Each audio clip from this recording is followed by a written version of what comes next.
If I told you your house was haunted, you might think me crazy. And had it not been for my own otherworldly experiences both as a kid and while I was in the military, I wouldn't blame you.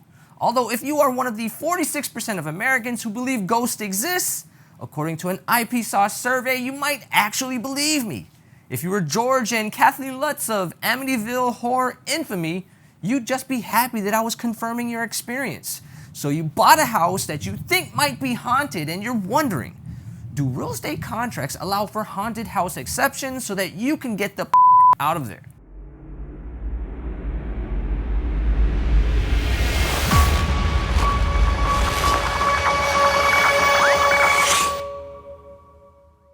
What's up, everybody? I'm Sean McMurray, co-host of BPM RIA Online, and this is Mr. $250 million in real estate transactions, my mentor, my good friend, president, and owner of BPM RIA, Anish Dave. Hey, this is Anish Dave, CEO of BPM RIA. And again, we want to make real estate investing made simple. Anish, before we get started with the topic, do you believe in ghosts? And if so, have you ever had an otherworldly experience? Sean, I definitely believe in ghosts. And let me tell you, I've been scared many times walking through some of these houses that we bought. Definitely feel like they're haunted. We've actually had a house with, unfortunately, there was actually a dead body in there that we bought. What? Okay, well, I've never heard that story, Anish, so you're gonna, after the shoot, you're gonna have to tell me about that, okay? So, yeah, that's scary. So, do haunted house exceptions exist in real estate contracts? Watch the video till the end to find out. There's widespread belief that if you buy a house, the sellers have a legal obligation to warn you if it's haunted. However, if you believe that, you're dead wrong. Caveat emptor, which is Latin for buyer beware, means the burden is on buyers to reasonably examine properties before making their final purchase. Many states require sellers to disclose the roof's condition to the foundation stability. In other cases, no mandatory disclosures apply. Home buyers often employ inspectors to unearth structural flaws that the sellers were unaware of or choose to gloss over in their disclosures. However, the effects of the paranormal are typically mental rather than physical.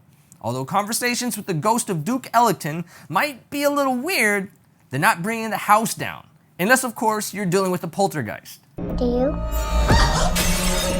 Emotional stigmas such as those caused by murder, suicide, or the presence of a cemetery are common causes of hauntings, which may frighten off potential buyers, although some don't even think they exist. Unless you are the Ghostbusters, it's highly unlikely your local inspector will identify ghosts during his inspection. Nope, not a thing. For example, in Massachusetts, vendors are under no obligation to disclose the presence of ghosts or other supernatural phenomena, nor are they in Florida. Folks, I know an investor or two who are great at finding discounted properties, but sometimes things are just too good to be true. It just might be haunted. Do you think this is right that sellers do not have to disclose the presence of ghosts, Anish? Yeah, Sean, I totally agree not disclosing about ghosts. Imagine if we started disclosing about ghosts or other paranormal things in the house. Guess what might happen? No one might buy a house at this rate. Is it possible to return a haunted property after purchase? Now to the question, is it possible to return a haunted property after purchase? We have one example of this very thing happening. The New York case of Stambosky versus Ackley in 1991. Helen Ackley was the seller of the home in question, located at 1 Lavetta Place in Nyack, New York. In 1977, Reader's Digest released a story where Helen Ackley reported poltergeist activity in her Victorian home. She went as far as including it on a ghost tour in the area.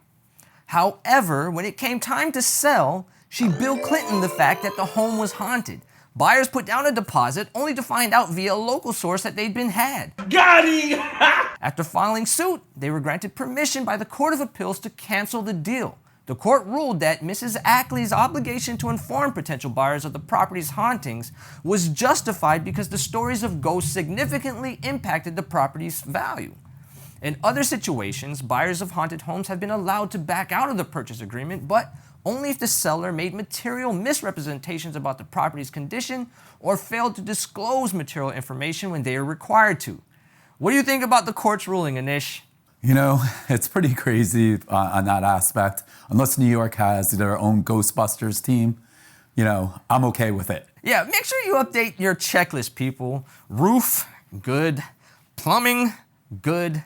Haunted, no. Don't be afraid to ask the sellers and the realtor if they are aware of any hauntings or paranormal activity. Your daughter's life just might be in jeopardy. They're here. Oh, don't forget to talk about any deaths on the property, even though they may not be required to tell you any of these things. We'll show you how to find out if anyone has died on your property in our next video. Anything else to add to our supernatural walkthrough checklist, Anish? No, I think, Sean, you pretty much hit everything, but my question is, what happens if the ghost is friendly, like Casper? Does that increase the values? That's actually a good question, right? That would actually work out in our behalf. So, in conclusion, check out our latest video, The Most Embarrassing Real Estate Investments. The link is in the description below. In conclusion, is it possible to return a haunted property after purchase? Possible? Yes. But it is open for debate, and there is a lot of litigation over the disclosure or lack thereof in real estate transactions. Anish, final words. Yeah, Sean, I know haunted houses might sound scary, but if the price is right, you could still make some money. So I'm not too worried about the ghost. Get me that discount. If I get a ghost discount, I'm more than happy, and I'll wholesale to somebody else. I ain't afraid of no ghost.